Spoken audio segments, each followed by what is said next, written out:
lucky enough to sit down with Martin Kove, the actor who played the evil sensei of the Cobra Kai. I was in New York, and it was an autograph show. I was deluged by Karate Kid fans who came in T-shirts, unauthorized T-shirts that say "No Mercy" on it, and my picture on it with Johnny. You know, I don't want him beaten. I want him out of commission. You know, it means so much and so many different things to different people. It's all about motivation. It's all about the underdog. But so is Rocky. But Rocky, I don't think holds 20 years later. I've been with Sly. It doesn't. You know, we did Rambo together. We spent 3 movies together. I don't see that longevity.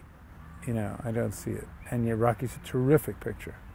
We don't get a chance to be part of too many classics. I think Harrison Ford's the only guy who gets in, Tom Cruise maybe, but mostly Harrison Ford, I think.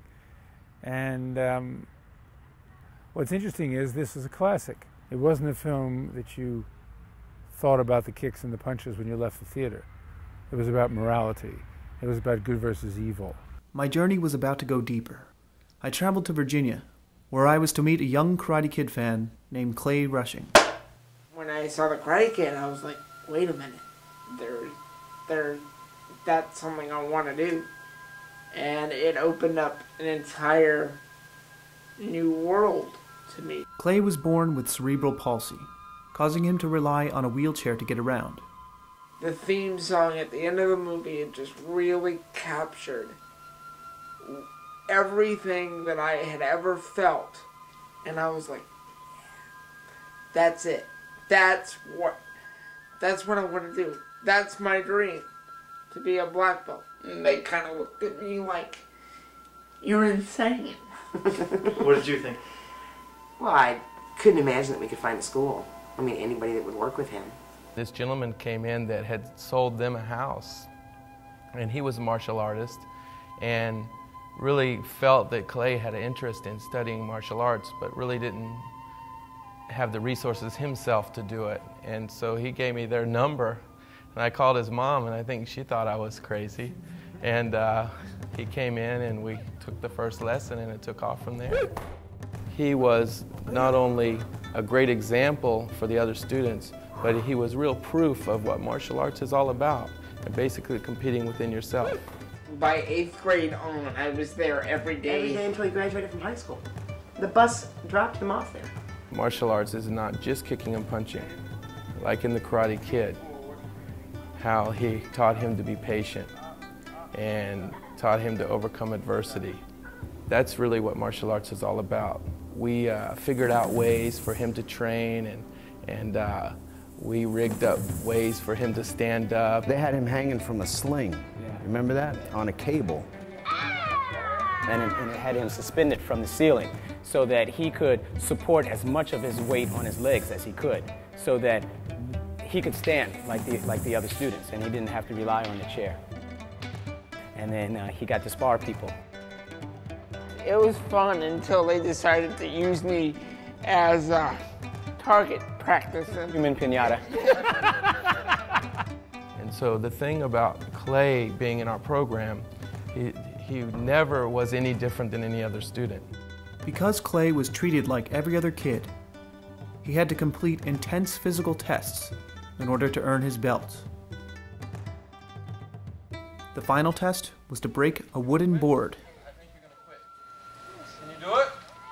And the night before the testing, I was in tears. I was scared because I didn't think that I could do it, because I was afraid.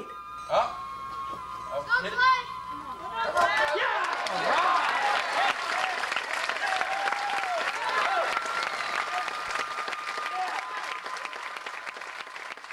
So as he grew and as the breaks got a little more daring. On the count of 3, let's show him, guys. 1, 2, 3, go for it. Oh! And you saw right here, Clay, our best buddy here, you had it hit over the head. Tell me, are you okay? And then he really became good at breaking with the back of his head, and then it became my signature. His signature break. After years of hard work, Clay finally achieved his goal. They were the ones that stood me up so that Instructor Winkle could put my black belt on me. I have a picture of that somewhere at home.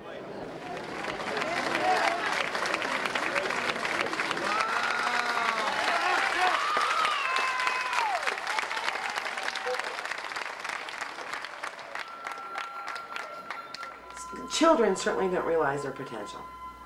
Half the adults in the world don't realize their potential. So when you have somebody young who sees something influential like that, like the Karate Kid movie, where there's a kid sitting out there that says, I can do that, it's a wonderful thing. It's just plain wonderful. And you don't know how many people that movie's influenced. He could have stayed home. He could have had an aide paid for, stay on Social Security, live off the government. He doesn't want that. So he wants to go to school. He wants to have a job. He wants to give back.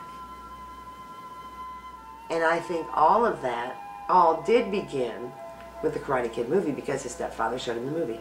And it opened up a whole new world. Literally, I cannot imagine my life without the Karate Kid influence. Inspired by Clay, I headed back to New York City to continue training.